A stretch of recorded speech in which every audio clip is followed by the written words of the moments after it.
Mamuka sei mhuri yeZimbabwe. Tikufara kusangana muzuva ranhasi patiri kugadzirira kuenda kukoti. Saka madmins ari kutiudza kuti vari kugadzirira koti iri kupinda na11. Saka kuno vakasunungukawo munokwanisa kuenda, but hatina hedu need yakawanda because court session yanhasi nde kuita nahandover charge sheet nekuzopiwa madays of trial, of which tiri kutarisira kuti haititoreri nguva. That's number 1. Number 2, plus nyaya yacho iri kupinda nhasi inyaya yatsironagudo yemasofa yekungogadzirwa nezvigananda. Saka inyaya isina musoro, asi kuno vanenge vari padhuze makasununguka kuenda pakoti mosangana.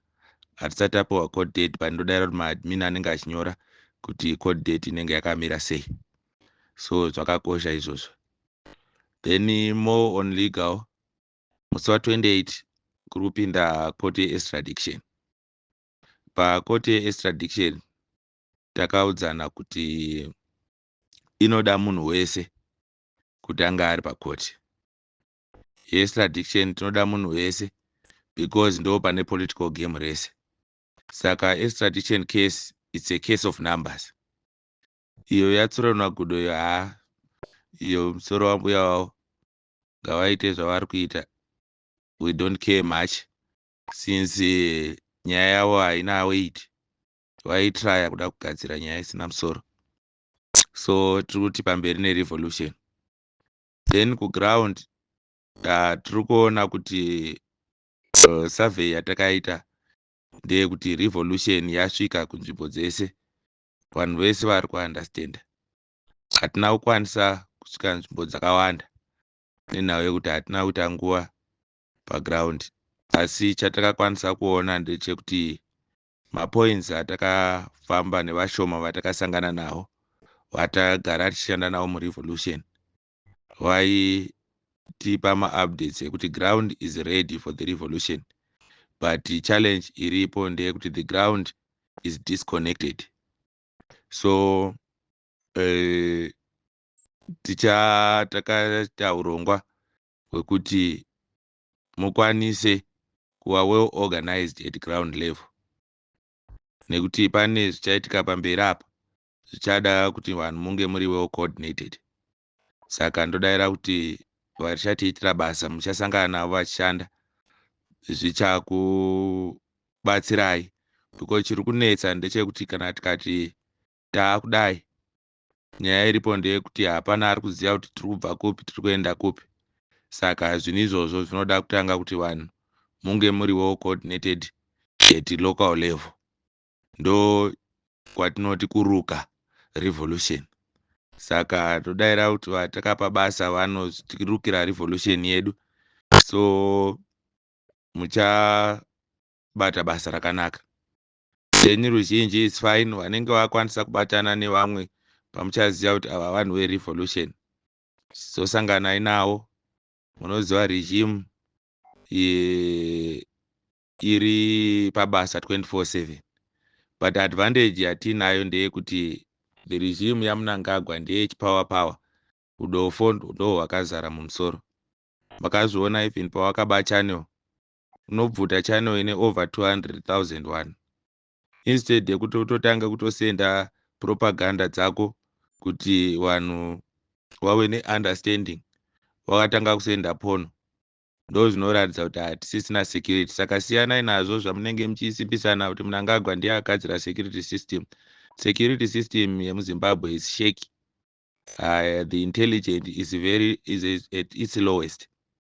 Masiyaiwo vaMugabe ndo vanhu vakasimba, and ndo vanhu vari kurova intelligence revolution. What you need to know, vamwe havana kuzokwanisa kudzoka munyika after coup up to now, vachakatekeshera kunze kwenyika dzavanga vari. Vamwe vakaramwa mabasa up to now, vari pamasalaries, but they had allegiance dzavakasaina kuna Mugabe. They never continue to work with Mnangagwa. Saka Mnangagwa ari kungoshanda neboys dzamudhara, ndosa muchingoona kuti ungoda kutyidzira vanhu, kuuraya vanhu, poizena vanhu. Ndidzo politics dzavanoziya dzakazara udofo mukati. So siyai, itai mapungwe enyu, taupai mastrategies ekuti munosangana sei, vachakupai. That's the stage iri kudiwa. Isisu tichazviona tega kuti ground force rava well reinforced, maakukwanisa kuunderstanda kwatiri kubva nekwatiri kuenda nerevolution. But hazvina nguva, ngatizokurumidzei kudayira leadership munenge masangana nayo, vakakuintroducai tiri kuita basa rerevolution, tichizovanzwisai. Kumachechi ukaitawo all night, musapedze musina kuparidza vhangeri rerevolution. Maburial society ngakuparidzwe revolution. Whatever panoungana 231 ngakuparidzwe revolution. Chamunofanira kuziva semhuri yeZimbabwe ndechekuti panenge paine vanhu 2, even kuZANU-PF ikoko, vanenge vari 2 vakamira vachikurukura, vanenge vari kuti Mnangagwa ngaachiende. Pakazongosvika wechi3 wobva wati idi huchi. Ndo nyaya inoitika because fear ndo yavakakwanisa kuisa muvanhu. Saka isisi tasvika panguva yekuti we fear no more. Taakuisa masystems in place ekuti tisave Zimbabwe, because the level of looting and destruction of the country haichaiti. Muri kuona madhiri anga ari kuda kuitwa ekuba nenyaya yemishonga yemuzvipatara. Chinozorwadza ndechekuti mishonga yacho haisviki muzvipatara macho. Kana yatoitwa fraud yekuti yapinda munyika, inotanga kutengeserwa futi maprivate hospitals nemitengo yakaderera. Imwe yacho vanotoexport atotoita sekuti ndisitiro yegadzira. Saka ndiyo situation yatinayo. Since nhasi is a court date, hatina zvakawanda zvatoda kutaura. Tinomirira means kana wapedza court sessions votiudza kuti wafamba sei. Asi zvese zvine chekuita nerevolution tiri kuti pamberi nazvo. Comrade Nyoka Yemabhunu is safe and sound. Wachaenda kukoti muchakwanisa kusangana nawo. Zvakakosha izvozvo. Then Manheru tosangana with more details. Saka regai timboenda kumabasa. Vari kuita macontributions tinokutendai, tiri kumaona. Ndiri kuudzwa nemaadmin kuti vane kashoma kavakabatanidza nezuro Manheru, mhuri ikatumirwa, which is fine. Izvozvo tiri kutoenda kumberi. Chakosha izvozvi parevolution, kuoma kwazvo kana kureruka kwazvo, ndezvekuti tisadzorerwe kumashure neprogramu yatakaita yekugadzirirwa. Isisi ngatirambei takabatana tiende kumberi. Pamberi mberi nerevolution, pasi pasi nezvigananda. Siyabangena.